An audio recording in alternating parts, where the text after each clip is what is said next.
안녕하세요. 청하수입니다. 지난 시간에는 도주하던 태무진이 밀려오는 수색자들을 피해 오논강에 뛰어들어서 숨는 장면까지 말씀드렸죠. 목에 쓰여진 나무로 만든 칼 복하오의 부력을 통해 얼굴만 내놓고 숨쉬고 있던 태무진은 그러나 밀려 들어온 수색자 중 한 명에 의해 발각이 됩니다. 그런데 이때 태무진을 발견한 사람은 다름 아닌 소르칸 시라였습니다. 바로 목의 족쇄 복하오 때문에 제대로 잠도 못 자던 태무진을 도와주었던 두 소년의 아버지 소르칸 시라였죠. 이때 태무진 발견은 오직 소르칸 시라 혼자서만 하게 됩니다. 소르칸 시라는 다른 수색자들이 다른 방향으로 이동한 틈을 타 태무진에게 쓱 다가가 말을 겁니다. 소르칸 시라, 이 상황에서 이런 곳에 숨다니. 바로 이러한 재능이 있기 때문에 타이치우드들이 너를 그렇게 싫어하는 것이로구나. 그들은 태무진 너를 향해 너의 눈 속엔 불이 있고 뺨에는 빛이 있다고 하면서 너를 질투하지. 태무진, 네가 이곳에 숨어 있다는 것을 내 누구에게도 말하지 않으마. 이런 걸 보면 타이치우드들이 근원적으로 태무진의 혈통에 대해 경쟁의식이 있었음을 알 수 있죠. 이 말과 함께 소르칸 시라는 다시 수색자 무리들 방향으로 바라보며 이렇게 외칩니다. 여보게들, 그 어린아이가 목에 복하오도 두르고 그렇게 멀리 갔을 리가 없네. 아마도 우리가 지나쳐왔던 길 어딘가에 있었는데 우리가 놓치고 지나왔던 것일 거야. 다시 한번 되돌아가면서 샅샅이 다시 뒤져보자고. 다른 사람들도 소르칸 시라의 그 말을 옳다 여겨 그게 좋겠군 하면서 다시 왔던 길을 되돌아갑니다. 되돌아가면서 소르칸 시라는 이렇게 말을 남깁니다. 너희 동족들이 너에 대해 입안에 이빨을 거칠게 갈고 있다. 일단 거기에 계속 조용히 숨어 있도록 해라. 그리고 적당한 때를 봐 나와서 너의 원래 살던 곳으로 돌아가. 그리고선 이 수색자 무리들은 왔던 길을 되돌아가면서 다시 이잡듯이 여기저기를 뒤지는데 발각이 안 되니 당연히 이렇게 생각합니다. 역시 아까 되돌아왔던 그 지점보다 이 녀석은 훨씬 멀리 갔었던 것 같다. 다시 거기로 돌아가 더 앞으로 나아가면서 찾아보자. 다시 그리로 가서 뒤지면 다른 사람들도 소르칸 시라처럼 강유의 태무진 얼굴을 못 찾는다는 보장이 없죠. 이에 소르칸 시라는 다시 이렇게 말을 합니다. 소르칸 시라, 여보기들, 이러면 어떻겠는가? 지금 어차피 밤이 깊어 잘 보이지가 않으니 다시 뒤진다 한들 또 찾기가 힘들 것으로 보이네. 어차피 어린 아이가 밤에 가봐야 멀리 못 갈 테니 차라리 내일 날이 밝고 찾아보면 어떻겠는가? 우리가 말 타고 찾으면서 가면 그 아이 따라잡는 거야 금방 아니겠는가? 이 역시 얼핏 들으면 그럴듯한 말이어서 수색자들은 이날 밤 추적을 여기서 접고 다들 숙소로 돌아가 일단 잠을 청하게 됩니다. 이때 잡혔으면 태무진은 정말로 목숨이 위험할 수 있었는데 이 소르칸 시라의 자비, 사실 태무진 도와준다고 뭐 좋을 게 없거든요. 그리고 그의 기지 덕분에 너무나 큰 대위기를 넘기게 되죠. 이때 소르칸 시라가 본인에게 하등 도움될 것이 없는 이 어린 소년을 안 도와줬다면 인류의 역사가 엄청나게 크게 바뀌었을 텐데 일단 1차적 추격에서는 벗어난 태무진이었지만 사실 이 수색자들이 소르칸 시라 말대로 이날 밤 추격을 더 이상 안 한 게 정말 잘못된 판단인 것만은 아닌 것이 이 순간을 모면한다 한들 목에 족쇄까지 쓰고 말도 없는 소년이 가봐야 얼마나 멀리 가겠어요. 날 밟고 수색자들이 말 타고 쫙 퍼져나가면서 찾으면 무조건 태무진은 잡힐 수밖에 없는 거죠. 그러나 영리한 그리고 멀리서 다가오는 사람들을 보자마자 바로 자신의 남편을 그 즉시 도주하게 했던 어머니 허일룬의 피를 이어받은 순간적 머리 회전이 빠르고 또 중요한 게 그냥 빠르기만 한 게 아니라 자신의 판단을 믿는 거죠. 그리고 그 믿는 대로 바로 행동을 옮기는 그런 걸 우린 결단력이라고 하죠. 자신의 판단을 믿는 것. 오늘 밤은 넘겼지만 나는 어차피 잡힐 것이다. 지금 이 강 밖으로 나가 걸어간다고 해봐야 어차피 말 타고 오는 사람들에 의해 추격당할 것이다. 이 판단을 하고 여기서 또 하나의 결단을 내립니다. 강에서 나와서 다시 자신이 원래 있던 곳, 타이치우드 사람들이 몰려서 자고 있는 그곳으로 돌아가요. 그런데 그냥 돌아가는 게 아니라 몰래 살살 접근해서 이 소르칸 시라의 계르로 들어갑니다. 이 소르칸 시라라는 사람은 타이치우드가 아닌 솔도스라는 시족의 사람이었습니다. 바로 그러한 차이 때문에 태무진에 대한 적개심이 상대적으로 없었고, 또 바로 그 점 때문에 어린 태무진도 그 포인트로 승부를 건 거죠. 그래도 소르칸 시라의 게르는 타이치우드 게르하고 한데 어울려 같은 장소에 있었기 때문에 소르칸 시라의 집으로 다시 간다는 건 타이치우드라는 맹수의 입속으로 다시 들어가는 거나 마찬가지였습니다. 이건 사실 어린 소년은 물론이고 다 큰 성인도 결코 쉽게 내릴 수 없는 의사결정이거든요. 어떻게 보면 경악스러운 판단력과 또 결단력이에요. 목에 이거 쓰고 있다. 나는 말도 없다. 걸어서 도망가봐야 어차피 잡힌다. 그럼 어떻게 해야 합니까? 목의 복화호를 일단 없애야 한다. 그리고 말을 구해야 한다. 따라서 소르칸 시라에게 다시 돌아가서 그걸 구하는 게 유일한 내가 살 길이다. 이렇게 써놓고 보면 되게 합리적인데, 문제는 사람이 공포에 사로잡히면 이런 판단을 못하고 설사 했다고 하더라도 다시 맹수의 입으로 되돌아간다는 행동을 실행에 옮기는 건, 이건 정말 평범한 사람은 이 상황에서 쉽게 하기 힘든 판단과 행동이죠. 다시 집단들이 몰려있는 곳으로 돌아간 태무진은 대략 소르칸 시라의 게르가 있는 방향으로 몰래 웅크리고 숨어서 살금살금 이동을 해가는데, 근데 지금 여기서 또 하나의 관건이 있죠. 지금 밤이지 않습니까? 여러 게르들이 몰려있는데 까딱하다가 엉뚱한 게르로 들어가게 되면 태무진의 인생은 그 자리에서 그냥 끝나는 거거든요. 근데 여기서 태무진은 과거 소르칸 시라 집에서 있을 때 마유를 방아찌듯 찧어서 먹을 음료를 그들이 만들곤 했어요. 기록에 따르면 주로 밤에 그 음식을 만들곤 했다고 하는데, 그걸 기억하고 있던 태무진은 어두운 밤길을 게르와 게르 사이를 몰래 살금살금 걸어가며 어디선가 들려올 그 방아 소리를 들으려고 온 청력을 총동원하여 귀를 쫑긋 세웁니다. 근데 사실 이날 큰 잔치도 이미 다 벌렸고 사람들 피곤한데 태무진 때문에 난리도 났고 소르칸 시라도 추격하러 다녀왔잖아요. 전반적으로 어수선하니까 평소엔 만들었다고 해도 이날은 그냥 안 만들 수도 있는 거였거든요. 근데 하늘이 태무진을 도와 이날도 만듭니다. 아마 소르칸 시라의 부인이라던가가 만들었겠죠. 그리고 그 소리를 태무진이 듣습니다. 그리고 그 소리를 따라가서 그 게르 안으로 불쑥 들어갑니다. 그곳은 정확한 소르칸 시라의 게르가 맞았죠. 자신이 못 본 척 넘어가지고 달아나라고 했던 태무진이 갑자기 자기 집안으로 돌아와서 나타나자 소르칸 시라는 경악을 금치 못합니다. 이렇게 말해요. 소르칸 시라. 도망가라고 내가 말했잖아. 근데 지금 여기서 너 뭐 하는 거야? 대체 어쩌자고 여기를 돌아온 거야? 그러나 집안에 이전에 태무진이 복하우 때문에 자기 괴로울 때 도와주었던 소르칸 시라의 두 아들이 태무진 쪽으로 오게 됩니다. 아들들은 이렇게 얘기를 해요.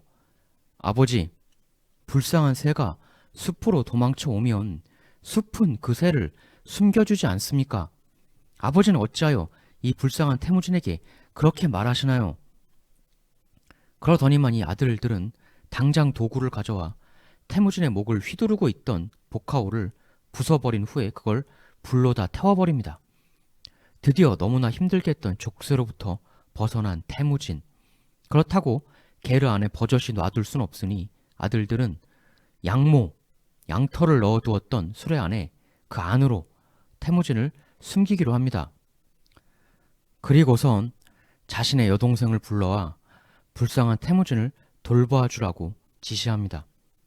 태무진의 생명의 은인 두 아들들 중 한 명이 훗날 징기스칸의 사준 사구 중 사준의 한 사람이 되죠. 이렇게 태무진은 소르칸 시라의 집에서 숨어 지내게 됩니다. 그런데 기록을 보면 다음에 이러한 일이 뒤이어서 나와요. 다수의 타이치우드 사람들은 3일간 근처 근방을 말 타고 이잡듯 뒤졌는데 태무진을 찾아내지 못합니다. 그러자 그들은 이러한 의문을 가지게 됩니다.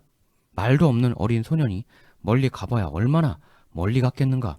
그런데 이렇게까지 찾아도 전혀 찾을 수가 없다면 이는 혹시 우리들 중 누군가가 태무진을 숨겨주고 있는 게 아닐까? 결국 타이치우드들은 근처 모든 게르들을 다 수색해보자고 결정을 내리게 됩니다. 그리하여 근방 게르들을 하나하나 뒤져나가고 급기야 수색자들은 소르칸시라의 게르까지도 찾아오게 됩니다. 수색자들은 양해를 구하고 소르칸시라의 게르와 그 주변을 샅샅이 뒤지기 시작하는데 드디어 태무진이 숨어있는 양모가 가득한 수레에까지 시선이 다다르게 됩니다. 수색자들은 그 수레로 다가가서 수레에 담긴 양모, 양털을 집어서 꺼내기 시작합니다. 양모의 상당 부분을 걷어내어 서서히 수레 제일 아랫부분에서 숨고 있던 태무진이 근처까지 다다르게 되는데요. 절체절명의 순간, 여기서 소르칸시라는 수색자들에게 이렇게 이야기합니다. 아니, 이보게들, 이거 정말 너무한 거 아닌가? 아니, 이 더위에 그런 양털 속에서 사람이 어떻게 숨어 있을 수가 있단 말인가? 그럴 진데 이렇게 다 뒤집어 엎어버리면 그거 다시 정리하려면 우리도 너무 수고스럽지 않은가? 거 좀 적당히들 하고 돌아들 가는 게 안 좋겠나? 이렇게 말하자 수색자들은 멋쩍게 웃으면서 그런가? 하면서 더 이상의 수색을 멈추고 다음 게르로 옮겨가게 되죠. 소르칸시라의 뛰어난 기지가 또 발휘된 건데요. 정말 이 기록들이 진실이라면 태무진은 며칠 사이에 생의 위기를 몇 번을 넘기게 되는 거죠. 소르칸시라와 그 아들들 덕분에 말이죠. 그러나 당연히 소르칸시라는 수색자들이 떠난 후 이 상황이 끝나고 나서 참아왔던 분노가 크게 터져나오게 됩니다. 그는 태무진을 수레에서 꺼낸 후 이렇게 말합니다. 태무진, 너 때문에 내가 한 줌 재가 되어버릴 뻔했다. 이렇게까지 너를 숨겨준 것을 들키게 된다면 타이치우드들에게 우리들은 처참한 응징을 당할 것이다. 태무진, 더 이상은 너 때문에 우리가 위험을 감내할 수는 없다. 이 이상은 너를 돌봐줄 수 없어. 당장 여길 떠나라. 그래도 말은 매정하게 하고 화를 내곤 있었지만 소르칸시라는 태무진에게 말 한 마리와 말린 양고기, 마유로 만든 마실 것들을 챙겨줍니다. 그리고 말 한 장까진 챙겨주지 않았지만 활과 2개의 화살까지도 챙겨줘요. 아무 별 볼 일 없는 당시의 태무진에게 해줄 수 있는 정말 최대한의 배려를 해준 소르칸시라와 그 가족들이었는데요. 후일 이들이 해준 배려는 그들 자신과 자신들의 후손들에게 수천 배, 수억 배로 되돌아오게 되죠. 고통스러운 사람에게 내밀어주는 따뜻한 손길 하나가 내게 수억 배의 기쁨으로 되돌아올 수 있다는 사실 알아야 하겠습니다. 결국 태무진은 그 말과 함께 무사히 타이치우드들의 거주 지역을 빠져나와 헤어졌던 어머니와 가족들이 있는 곳 방향으로 말을 몰아갑니다. 기록엔 칭기스칸 태무진의 어머니는 태무진에 대한 희망을 포기하고 있었다라고 하는데 돌아오는 태무진의 모습이 보인다는 이야기를 다른 이에게 전해 듣고는 너 귀신에 홀린 거 아니냐 라고 하며 처음에는 안 믿었었다고 해요. 다시 극적인 그야말로 기적 같은 상봉을 하게 된 이 가족은 원래 있던 지역을 떠나 다른 곳으로 이동해서 또 새로운 터전을 잡아 살아가기에 이르죠. 당연히 이동해야죠. 계속 같은 곳에 있으면 타이치우드들이 또 쳐들어올 테니까. 근데 새로 옮겨간 곳에서 이 가족들은 흔히들 들쥐를 먹고 살았다. 정말 고생했다라며 지금부터의 이 시기를 표현하곤 해요. 타르박 같은 것을 먹고 살았다라는 기록이 실제로 있습니다. 이 타르박이 뭐냐면 상당히 큰 설치류, 즉 쥐의 일종입니다. 해서 들쥐 같은 걸 먹고 살았다라는 흔히 알려진 얘기가 틀린 건 아닌데 근데 이 타르박이라는 게 그 타르박이라는 이름은 몰라도 마멋이라고 하면 아실 텐데요. 이 타르박은 지금도 초원에서 먹습니다. 근데 생쥐처럼 작진 않고 굉장히 커요.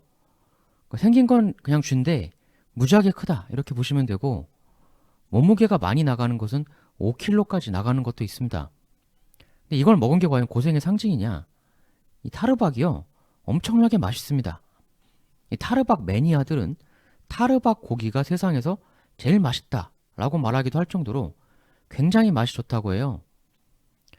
이 태무진 가족들이 타르박 먹은 것에 대한 오해는, 태무진이 이 시기에 고생을 한 건 맞는데, 맞아요. 근데 타르박을 먹은 게 과연 그 고생을 상징하는 것인 것처럼 이야기하는 거는 초원 문화를 모르는 얘기인 거죠.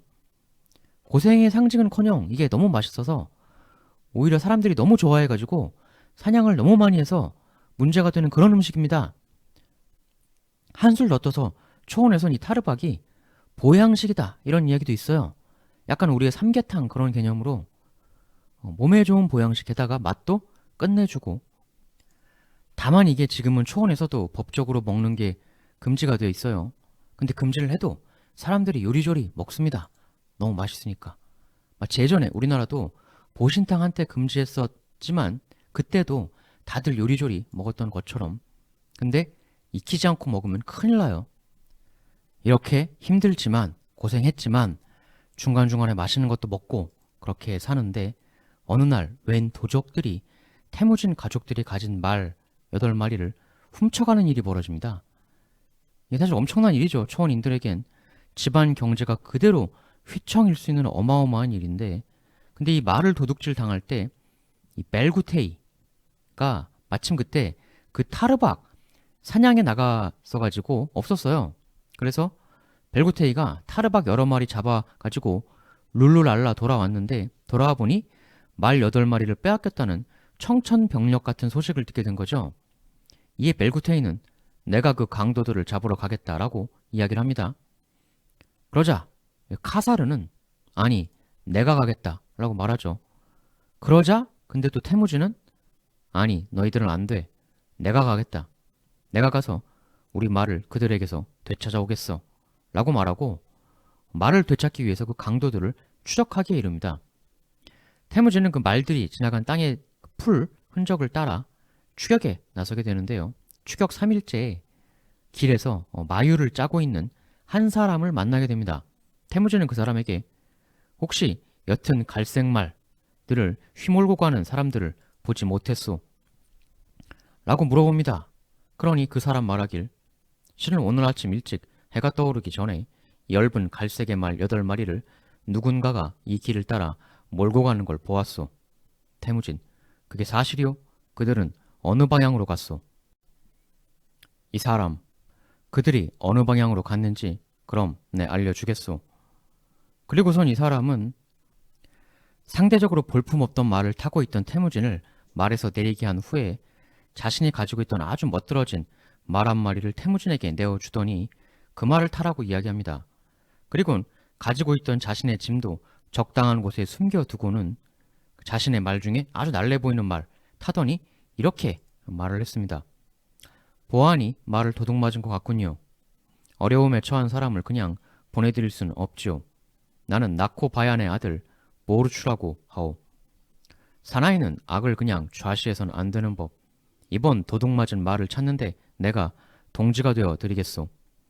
이리하여 태무지는 갑자기 동지와 함께 추격에 좋은 엄청나게 기동력 좋은 말까지 얻게 됩니다. 이렇게 해서 그들은 갈색 말 8마리가 남긴 흔적을 뒤쫓아 3일을 열심히 추격하게 되죠. 그리고는 드디어 잃어버린 말 8마리를 발견하게 됩니다.